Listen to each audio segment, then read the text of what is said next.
PSC, मेरा नाम वंदना सिंह है। इस वीडियो में हम important facts on economic survey और यूनियन बजट उसको डिस्कस करेंगे। और ये आपका यूपीपीएससी और एमपीपीएससी और हरियाणा पीसीएस और जितने भी सारे स्टेट पीसीएस के एग्जाम है, ईपीएफओ, एपीएफसी और जितने भी सारे अदर एग्जाम है, सबके लिए यूजफुल होगा। तो बेसिकली ये प्रीलिम्स कोर्स है यूपीपीएससी का, एंड इस नंबर पे व्हाट्सएप करके आप इसको ज्वाइन कर सकते हैं। ये सारी डिटेल्स हैं। और जो है 2022 जो कोर्स आया था उससे डायरेक्ट 93 क्वेश्चन जो हैं प्रिडिक्ट हुए हैं। नीचे पीडीएफ होगी, वहां से आप इसको वेरीफाई कर सकते हैं, नीचे पीडीएफ होगी। चलिए हम इंपॉर्टेंट फैक्ट जो है इकोनॉमिक सर्वे और बजट पे डिस्कस करते हैं। तो सबसे पहले जो हम अपने फैक्ट डिस्कस कर रहे हैं वो है हमारा इकोनॉमिक सर्वे। तो इकोनॉमिक सर्वे 2022 और 23।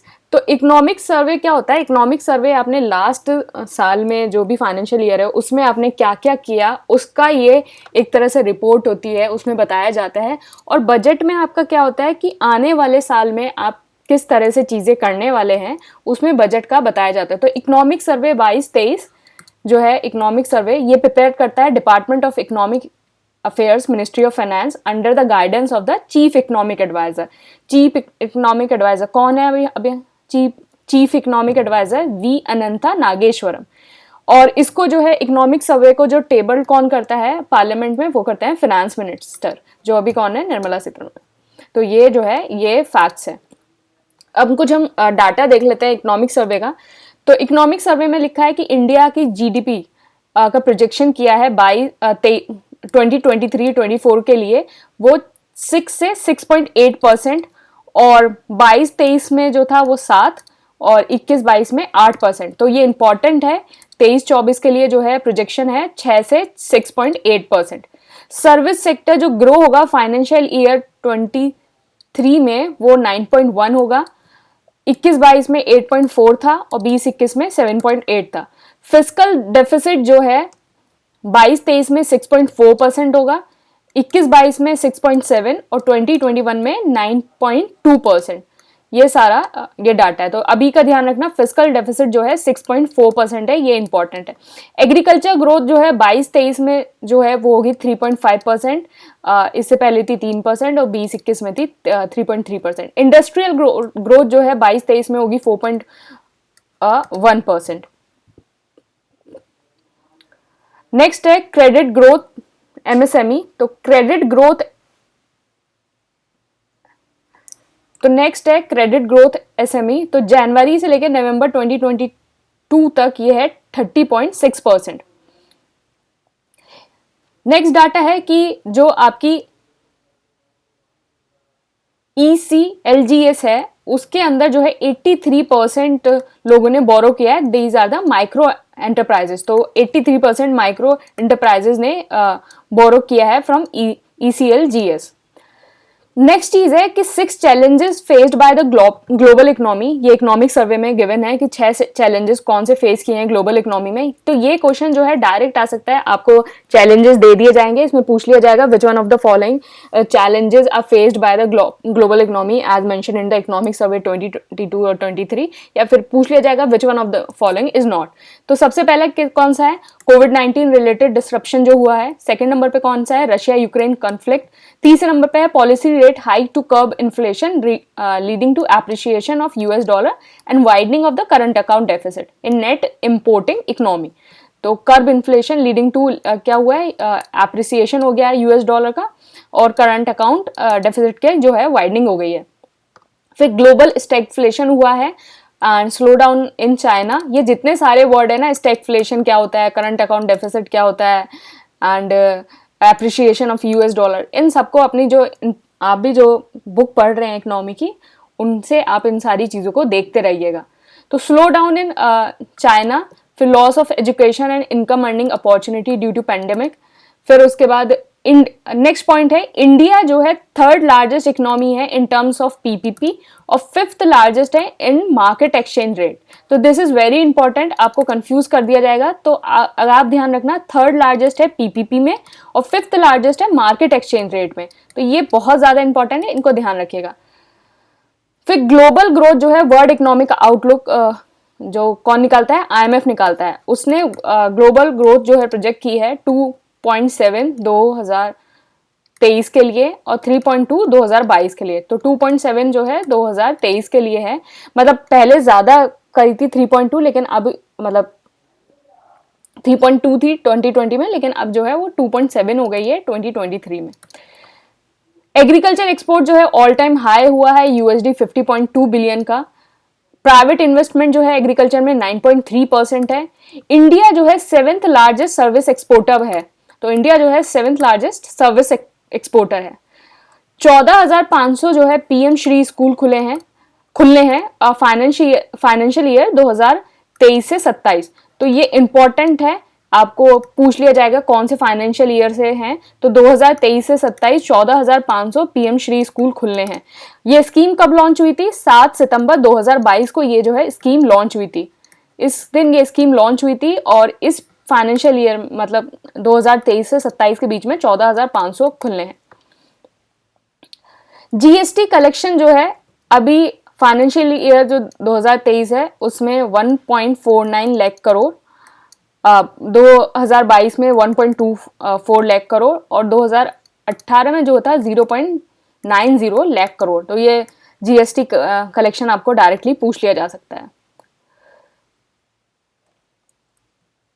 जो ग्रॉस नॉन परफॉर्मिंग एसेट है NPA जिसको बोलते हैं, वो शेड्यूल कमर्शियल बैंक का वो 7 साल का सबसे लो है, वो है 5%। तो 5% है। नेट जीरो प्लेज जो है to achieve net zero emission, वो इंडिया की कितनी है? 2070। अब इसमें ये ध्यान रखना कि जितनी बाकी सारी कंट्री है उनकी 2050 है, चाइना की 2060 है और इंडिया जो है अकेला 2070, इंडिया की 2070 है नेट जीरो प्लेज। जो आपका ग्रॉस टैक्स रेवेन्यू है उसमें मैक्सिमम परसेंटेज किसका है? तो मैक्सिमम परसेंटेज GST का है 28%। जितना आपका रेवेन्यू आ रहा है उसमें GST सबसे नंबर पे है, 1 पे है। फिर कॉर्पोरेशन टैक्स है 26%, फिर पर्सनल इनकम टैक्स है 26%। ये दोनों बराबर हैं, कॉर्पोरेशन टैक्स और पर्सनल इनकम टैक्स बराबर हैं 26%। फिर एक्साइज ड्यूटीज हैं 12%, फिर कस्टम है 8%। तो GST सबसे ज्यादा है 28%। एक्सटर्नल डेप्ट टू GDP जो है 19.2% है। हाउसिंग प्राइस इंडेक्स जो आपका NHB रिलीज करता है वो रिप्रेजेंट करता है रेजिडेंशियल हाउसिंग इन 50 सिटीज अक्रॉस 18 स्टेट। तो आपको पूछ लिया जाता है कितनी सिटीज हैं इसके अंदर, कितने स्टेट के अंदर करता है, या हाउसिंग प्राइसिंग इंडेक्स कौन रिलीज करता है, तो ये सारी चीजें पूछी जा सकती हैं। ये बहुत इंपॉर्टेंट है, अगर उत्तर प्रदेश वालों के लिए तो बहुत ज़्यादा इंपॉर्टेंट है। ई श्रम पोर्टल रजिस्ट्रेशन जो सबसे ज़्यादा हाईएस्ट हुए हैं वो उत्तर प्रदेश में हुए हैं 29.1%, फर्स्ट नंबर पे है। फिर बिहार में हुए हैं 10%, सेकंड नंबर पे है। फिर वेस्ट बंगाल जो है थर्ड नंबर पे है 9%। जो अंडमान एंड निकोबार आइलैंड है वो डिक्लेयर हो गया है ODF plus model under the first स्वच्छ सुजल प्रदेश। तो ODF प्लस मॉडल जो अंडमान एंड निकोबार है वो डिक्लेयर हो गया। PM उज्ज्वला योजना में LPG कवरेज की बात हो रही है, वो 99.8% है 2021 में। तो 99.8% 2021 में और 2016 में 62% था। दिस इज अ मतलब बहुत ज़्यादा ह्यूज जंप है। 99.8%, दिस इज वेरी इंपॉर्टेंट। 99.8% 2021 में। Net gain average annual forest जो है 2010 से 2020 में जो इंडिया की जो रैंक है वो है थर्ड। सेंटर स्टेट का बजटेड एक्सपेंडिचर हेल्थ सेक्टर में फाइनेंशियल ईयर 2023 में है 2.1%। मोबाइल फोन मैन्युफैक्चरिंग में इंडिया जो है वो सेकंड लार्जेस्ट नंबर पे है। जो लार्जेस्ट सोर्स है हमारा एक्सटर्नल फाइनेंसिंग का वो सर्विस एक्सपोर्ट है, उसके बाद हमें रेमिटेंस आता है। तो अभी आप मुझे नीचे कमेंट बॉक्स में बताएंगे कि रेमिटेंस में जो है इंडिया कौन से नंबर पे है। तो वैसे अभी हम इसको डिस्कस करेंगे, लेकिन अगर आप यहाँ तक पहुँच गए हैं तो पहले कमेंट बॉक्स यूज़ कर लीजिए, बताइए कि रेमिटेंस कौन से नंबर पे है। देखते हैं कितना याद रहता है। मैंने ग्रुप पे भी शेयर किया था, टेलीग्राम पे भी, देखते हैं किसको कितना याद रहता है। रेमिटेंस जो है इंडिया कौन से नंबर पे है। नेक्स्ट चीज है big tent to improve quality of life. तो बिग टेंट है कुछ इम्प्रूव क्वालिटी ऑफ लाइफ जिसमें बजट में दे रखा है। तो अफोर्डेबल क्वालिटी हेल्थ केयर, तो 20 जो करोड़ है आयुष्मान भारत जो है बेनिफिशियरी हैं 22 करोड़। ऑल वेदर रोड्स तो दीज आर द इम्प्रूव, ये बिग टेंट हैं जो क्वालिटी ऑफ लाइफ को इम्प्रूव करेंगे। इसमें सरकार ने क्या क्या किया है, 7.2 लाख किलोमीटर का जो है रोड बनाई है अंडर प्रधानमंत्री ग्राम सड़क योजना, जो आपकी 2000 में लॉन्च हुई थी। सोशल सिक्योरिटी के लिए जो है PMSY और PMSBY किया है। क्लीन कुकिंग फ्यूल के लिए जो है 11 crore, LPG connection, this is very important, 11 crore. Sanitation and drinking water के लिए जो है 11 करोड़ टैप वाटर अंडर जल जीवन मिशन। फिर इलेक्ट्रिसिटी के लिए है जो है 2.9 crore rural house hold electrified हुए हैं अंडर द सौभाग्य स्कीम। तो सौभाग्य स्कीम किसके रिलेटेड है, आपका रूरल इलेक्ट्रिफिकेशन के लिए, इलेक्ट्रिसिटी के लिए। Housing for all 2.1 crore house हुए हैं प्रधानमंत्री आवास योजना में, ग्रामीण में 2.1 करोड़ हाउस। तो these are the big tents of the quality of life, to improve the quality of life. तो आप इनको ध्यान रखिएगा। Non fossil fuel source in installed electric capacity 2021-22 में, तो थर्मल 58%, फिर रिन्यूएबल 29%, फिर लार्ज हाइड्रो 11%, फिर न्यूक्लियर 2.2%। तो सबसे ज्यादा कौन सा है, थर्मल 58%, फिर रिन्यूएबल 29%। अब देखिए आ गया ना, मैंने पूछा था ना अभी टॉप रेमिटेंस। तो टॉप रेमिटेंस 2022 में वर्ल्ड बैंक निकालता है, इंडिया सबसे ज्यादा है $100 100 बिलियन, फिर उसके बाद मैक्सिको है $60 बिलियन, फिर चाइना है $51 बिलियन, फिर फिलीपींस है, फिर इजिप्टिन है, फिर अरब रिपब्लिक है। तो इंडिया जो है फर्स्ट नंबर पे है। इन्फ्लेशन जो है CPI कंबाइंड जो है 22-23 का 6.8 है, WPI है जो है 11.5 है। फूड ग्रेन जो प्रोड्यूस हुआ है 21-22 में वो 315.7 मिलियन टन। तो 315.7 मिलियन टन जो है फूड ग्रेन प्रोड्यूस हुआ है। PM किसान के अंदर जो है अभी तक जो है 11.3 करोड़ जो फार्मर हैं वो कवर्ड हो गए हैं। UPI ने जो है अपना हाईएस्ट जो है टच किया एवर मार्क, तो दिसंबर 2022 में जो है 782 करोड़ जो है ट्रांजैक्शन हुए हैं। तो ये पूछा जा सकता है कि कितने ट्रांजैक्शन हुए हैं।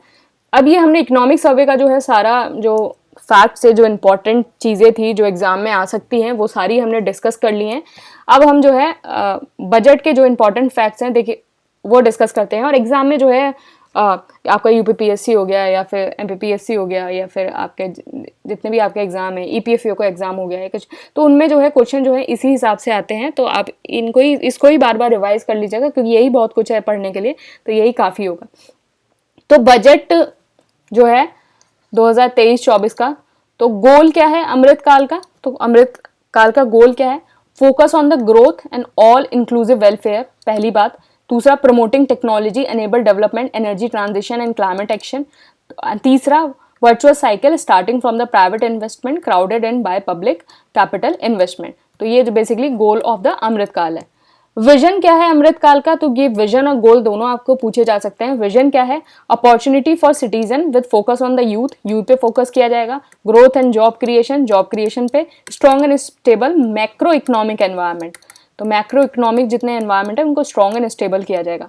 सप्तऋषि, तो आपसे पूछ लिया जाएगा सप्तऋषि किससे रिलेटेड है, तो सप्तऋषि बेसिकली बजट में एक टर्म यूज हुई है जो रिलेटेड है 7 प्रायोरिटीज क्या होंगी सरकार की।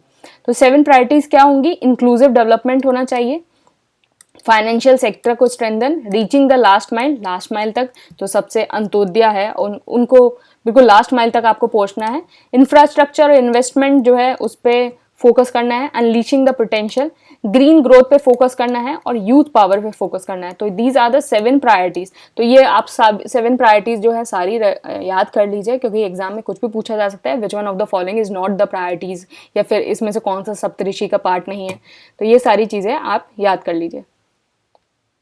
आत्मनिर्भर क्लीन प्लांट प्रोग्राम, तो ये है boost basically disease free quality planting horticulture, value of 2200 crore. तो आत्मनिर्भर क्लीन प्लांट प्रोग्राम जो है बेसिकली हॉर्टिकल्चर से रिलेटेड है। Indian institute of millet research, जिसको हम मिलेट को क्या नाम दिया गया है बजट में, श्री अन्ना, ये श्री अन्ना नाम दिया है। तो इसको श्री अन्ना इंस्टीट्यूट भी बोल सकते हैं, तो श्री अन्ना इंस्टीट्यूट भी नाम है इसका। तो ये कहाँ होगा सेटअप, हैदराबाद में, तो जिससे इंडिया को हब बनाया जाए for the Shri Anna. New nursing college खुलेंगे 157। बजट में जो है एक डिसीज के बारे में बात की गई है कि जो है सिकल सेल एनीमिया जो है उसको एलिमिनेट करना है, कब तक, 2047 तक। तो यूनिवर्सल स्क्रीनिंग होगी 7 करोड़ पीपल की in the age group of 0 to 40 year affecting in tribal. LPG connection जो है पीएम उज्ज्वला के अंदर 9.6 करोड़ जो है मिले हैं, और हमने क्या पढ़ा था कि जो अभी तक कितने लोग इसके अंदर कवर हो चुके हैं 99.8। तो दोनों डाटा जो है वो याद करना, वो हमने इकोनॉमिक सर्वे में पढ़ा था, ये 9.6 जो है एलपीजी में पढ़ा है। पर कैपिटा इनकम जो है ₹1.9 लाख। हेल्थ एक्सपेंडिचर पे जो है फाइनेंशियल ईयर में कितना खर्च होगा 2.1%। अपर भद्रा प्रोजेक्ट बेसिकली कर्नाटका से रिलेटेड है। 38,800 टीचर एंड सपोर्ट स्टाफ जो होंगे वो उसके लिए किसने 740 एकलव्य मॉडल स्कूल के लिए खुलेंगे।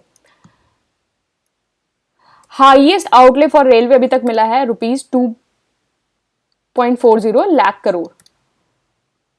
जन विश्वास बिल है, जन विश्वास बिल आपसे एग्जाम में डायरेक्ट पूछा जाता है जन विश्वास बिल किससे रिलेटेड है। इसका काम है to amend the 42 central act. तो 42 सेंट्रल एक्ट्स को अमेंड करने के लिए जन विश्वास बिल आएगा।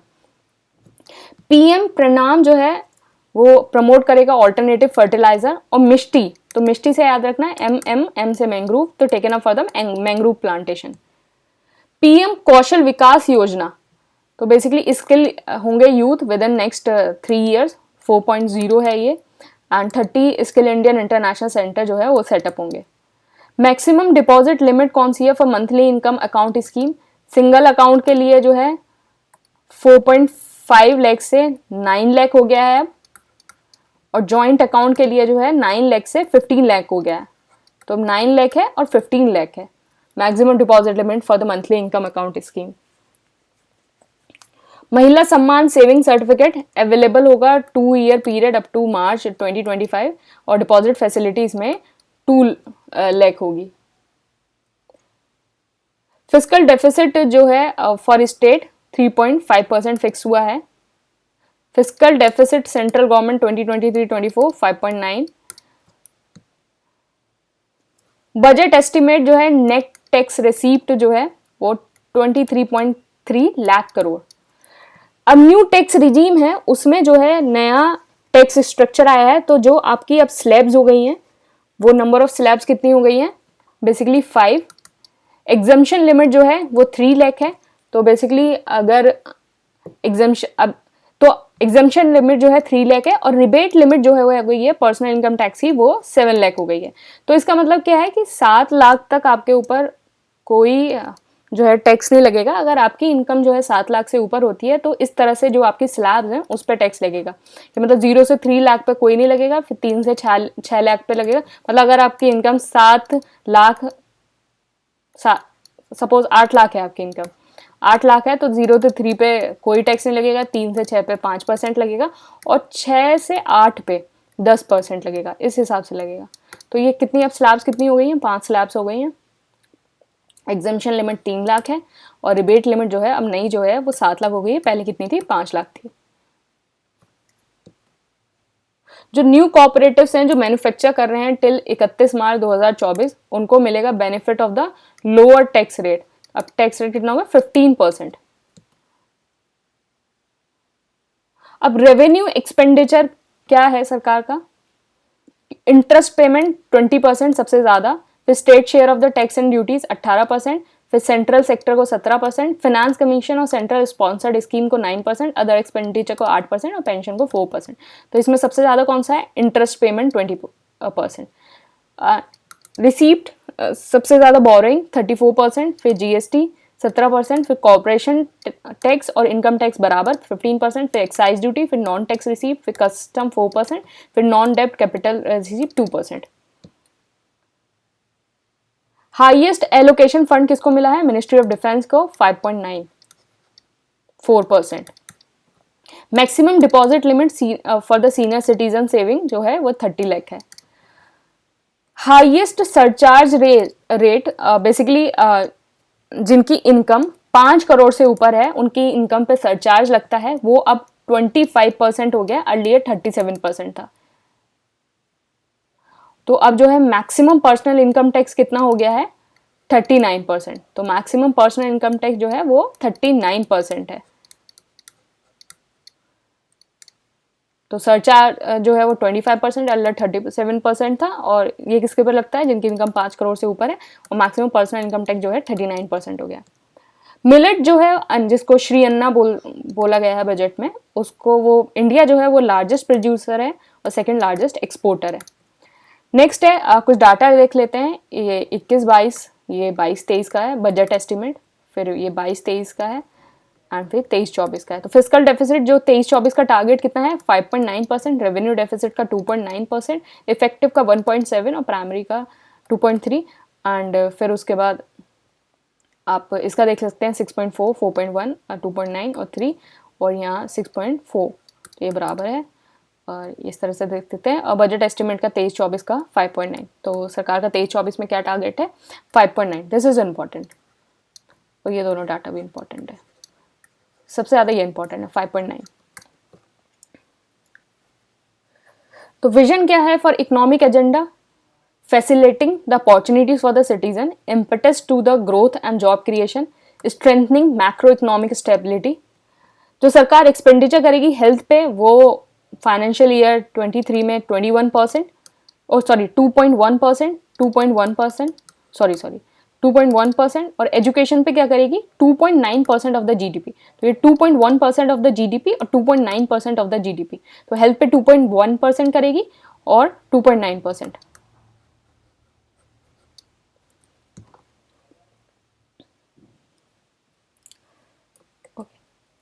भारत श्री जो है बेसिकली सेटअप हुआ है for the digitisation of the ancient inscription, तो डिजिटाइज करना है एंशिएंट इंस्क्रिप्शन को, भारत श्री।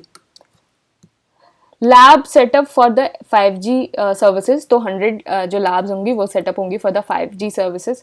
ग्रीन ग्रोथ के लिए क्या किया गया है कि 500 new waste to wealth plant establish हुए हैं under the Gobardhan scheme. Amrit Dharohar के मतलब क्या है कि optimal use of the wetland, तो अमृत धरोहर जो है वो वेटलैंड से रिलेटेड, और मिष्टी किससे रिलेटेड था, मिष्टी था मैंग्रोव से। Setting of 10,000 bio input resources centre to adopt natural farming, 10,000 जो है बायो इनपुट जो है होंगे। नेक्स्ट है 1 डिस्ट्रिक्ट 1 प्रोडक्ट, तो बेसिकली इसमें क्या होगा कि स्टेट को एनकरेज किया जाएगा to setup the unity mall 1 district 1 product के तहत। तो ये जो है हम सारा जो है बजट का इंपॉर्टेंट डाटा जितने फैक्ट्स थे वो, और फिर उसके बाद इकोनॉमिक सर्वे के जितने फैक्ट्स थे, तो मैक्सिमम ऑलमोस्ट सभी कवर है, मतलब सभी इसमें कवर हो चुका है, जितना इंपॉर्टेंट है सभी इसमें से ही एग्जाम में जो है चीज़ें आएंगी। और बाकी जो है वो कोर्स की डिटेल ये है, आप यहाँ से इसको देख सकते हैं, और ये जो है लास्ट ईयर का प्रिडिक्शन है। Thank you and all the best.